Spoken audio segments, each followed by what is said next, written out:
Private বিশ্ববিদ্যালয়ের যে ভূমিকা তা আমাদের আসলে আর নতুন করে বলার এখানে কোনো কিছু নাই।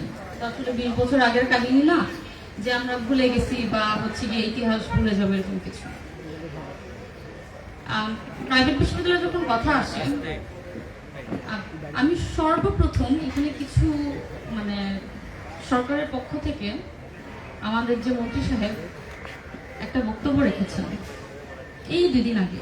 উনি বক্তব্যতে বলেছেন প্রাইভেট বিশ্ববিদ্যালয়ের স্টুডেন্টদেরকে যদি বেশি ফ্রিডম দেওয়া হয় তখন তারা গিয়ে মানে জঙ্গি প্রডিউস করবে এরকম কিছু। প্রথম কথা হচ্ছে গিয়ে 18 তারিখে যদি প্রাইভেট বিশ্ববিদ্যালয়ের স্টুডেন্টরা না নামতো, আজকে আপনারা কোথায় থাকতেন এটা আপনারা আসলে নিজে একবার ভেবে দেখুন। দেখুন, বেসরকারি বিশ্ববিদ্যালয় নিয়ে যখন কথা বলবেন, আমার কোনো গ্রাজেস নাই হচ্ছে গিয়ে পাবলিক বিশ্ববিদ্যালয় নিয়ে, আমার কোনো রাগ ক্ষোভ নেই। কিন্তু যখন আমি দেখবো যে এমপ্লয়মেন্টের লিস্টটা যখন আমি দেখবো 44% হচ্ছে গিয়ে এমপ্লয়মেন্ট রেট হচ্ছে গিয়ে প্রাইভেট বিশ্ববিদ্যালয়ের এবং 32% হচ্ছে গিয়ে পাবলিক বিশ্ববিদ্যালয়ের। এখন কথা হচ্ছে গিয়ে আপনি দেখবেন যে নর্থসাউথের কথা যদি আমি বলি তাহলে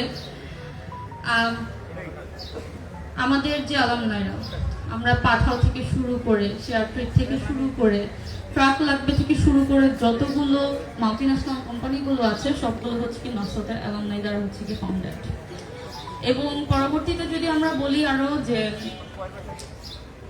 মানে আমার যখন এহসানুল হক মিলন সাহেব এই কথাটা বললেন যে প্রাইভেট বিশ্ববিদ্যালয়কে অনেক বেশি ফ্রিডম দেওয়া হলে জঙ্গি প্রডিউস করা হবে, আসলে শিক্ষাটা আমাদের শিক্ষার্থীদেরকে নিয়ে প্রশ্ন আসে না, শিক্ষাটা আসে হচ্ছে গিয়ে এহসানুল হক মিলনের নিজের শিক্ষা নিয়ে।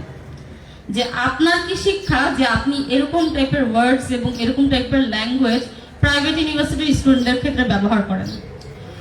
অলসো প্রাইভেট বিশ্ববিদ্যালয়ের টিচার্সদের কথা যদি আমি বলি, আপনাদের যদি পিএইচডি না থাকে প্রাইভেট ইউনিভার্সিটি কোনো টিচার্সদের, ওনারা প্রফেসর হতে পারবে না। এটা হচ্ছে গিয়ে মিনিমাম আমাদের ক্রাইটেরিয়া।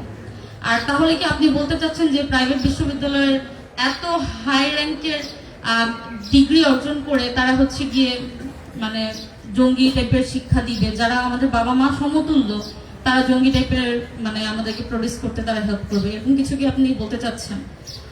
মানে আমি একটা কথা বলি, এহসানুল হক মিলন না মানে ওনাকে দেখলে আমার খুব উগ্র মনে হয়। ওনার আচার ব্যবহার এরকম যে উনি একাই সুপিরিয়র আর বাংলাদেশের সবাই হচ্ছে গিয়ে চিটার বাটপার। মানে উনি একাই হচ্ছে পিওর সোল, বাকি সব হচ্ছে চিটার বাটপার দিয়ে ভরা। বাট ওনার যেসব আচরণ সেগুলো আসলে খুবই উগ্রবাদী আচরণ। ওনার নিজের ল্যাঙ্গুয়েজ ঠিক করা উচিত আমি মনে করি, এবং ওনার নিজের যে কথাবার্তা আচার ব্যবহার যে মানে এগুলো আসলে আমি মনে করি যে ওনার আগে নিজের মানে নিজেকে ডেভেলপ করা উচিত। এটা একটা কথা। এরপরে আমি যে বিষয়টা নিয়ে কথা বলবো,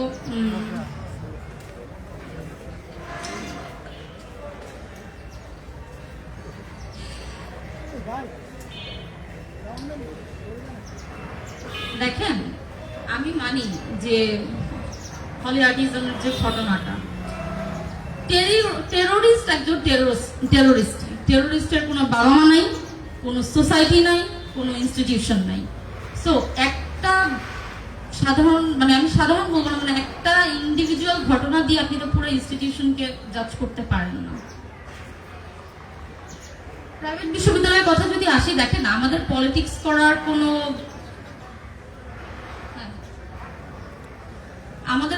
করার কোনো স্ট্রাকচার নাই, আমাদের তো ডাকসু নাই, আমাদের কোনো ছাত্র সংগঠন নাই। বাট স্টিল আমরা আপনারা দেখেছেন যে প্রাইভেট বিশ্ববিদ্যালয় কিভাবে রাজপথে ছিল এবং 24-এর যে গণ অভ্যুত্থান সেটা সফল করেছে। একটা কথা বলতে চাই, আমরা কিছুদিন আগে জাস্ট দেখলাম যে সালাউদ্দিন আহমেদ সংসদে দাঁড়িয়ে বলেছেন যে আমাদের তো কোনো ওয়ে ছিল না আপোষ করা ছাড়া, যদি আমরা আপোষ না করতাম তাহলে আমাদের ভোটটা বানচাল হওয়ার একটা সম্ভাবনা ছিল। তার মানে সালাউদ্দিন আহমেদ সেই সংসদে দাঁড়িয়ে তিনি এটা মেনে নিচ্ছেন যে ওনারা সারা বাংলাদেশের যে গণভোট এবং গণরায় এর মাধ্যমে যে এতগুলো মানুষ প্রায় 68% থেকে 70% মানুষ হচ্ছে গণভোটের পক্ষে রায় দিল, এটা পুরাটাই ওনারা মেনে নিচ্ছেন না এবং জাতির সাথে তারা গাদ্দারি করেছেন। এটা তো খুবই ক্লিয়ার যখন সে সংসদে দাঁড়িয়ে বলবে যে আমরা ওই সময় আপোষ করেছিলাম কারণ আমাদের কাছে আর কোনো অপশন ছিল না, তার মানে আপনারা তখন হচ্ছে গিয়ে সেই জিনিসটা মেনে নিয়েছিলেন কারণ আপনাদের নিজেদের স্বার্থের কারণে। এখন যখন আপনাদের স্বার্থ হাসিল হয়ে গিয়েছে, আপনারা যখন সরকারে বসেছেন, তখন আর আপনারা এতগুলো মানুষের গণরায় আপনারা মেনে নিচ্ছেন না। এটা আসলে প্রাইভেট বিশ্ববিদ্যালয়ের স্টুডেন্ট হয়ে আমার জন্য খুবই কষ্টকর যে আমরা একটা সিস্টেমেটিক চেঞ্জ, একটা কালচারাল চেঞ্জ আনার জন্য হচ্ছে আমরা রাজপথে গিয়েছিলাম।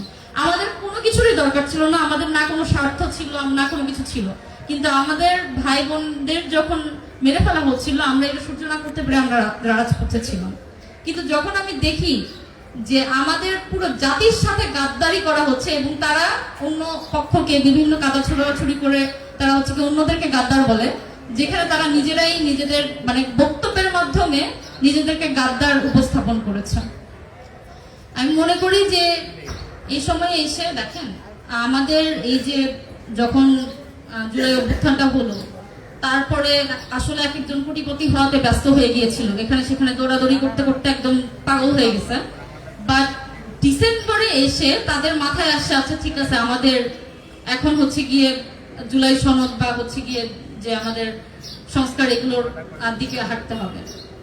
কিন্তু যেই মানে জুলাইয়ের পরপর যদি এই জিনিসটা নিয়ে ভাবা যেত তাহলে আসলে তখন ওই সময়টাতে কারোর মানে সব মানে রাষ্ট্রপক্ষ থেকে হোক বা অন্য কোথাও থেকে আসলে না করার কোনো সুযোগ ছিল না।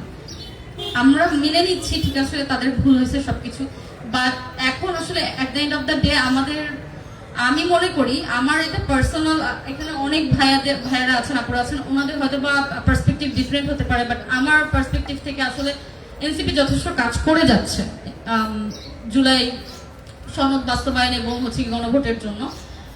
আমি মনে করি পার্সোনালি আমরা আমাদের দিক থেকে যতটুকু সম্ভব তাদেরকে এই জিনিসটাতে মানে সহায়তা করা, আমাদের নিজস্ব যদি কোনো ধরনের স্টেপ নেওয়া প্রয়োজন হয় বা স্ট্যান্ড নেওয়া প্রয়োজন হয় আমরা হচ্ছে ব্যক্তিগতভাবে সেইভাবে যদি হেল্প করা সম্ভব হয় আমরা ডেফিনেটলি করব। আর আমি সত্যি বলতে যে আমি নিজে হচ্ছে গিয়ে যখন গণভোটের পক্ষে যখন রায় দিয়ে আসি, বাট সেটা যখন বাস্তবায়ন আমি হতে দেখি না আমার চোখের সামনে, সেটা আসলে খুবই কষ্টদায়ক একটা ব্যাপার। বাট এখন পর্যন্ত আমি দেখছি যে এনসিপি এটা নিয়ে ফাইট করে যাচ্ছে। আই হোপ তারা আমাদের জন্য হলেও এবং আমরা সবাই যতটুকু হেল্প করা দরকার বা সহায়তা করা দরকার আমরা আমাদের দিক থেকে করব। ধন্যবাদ সবাইকে, আমার বক্তব্য এখানে শেষ করছি।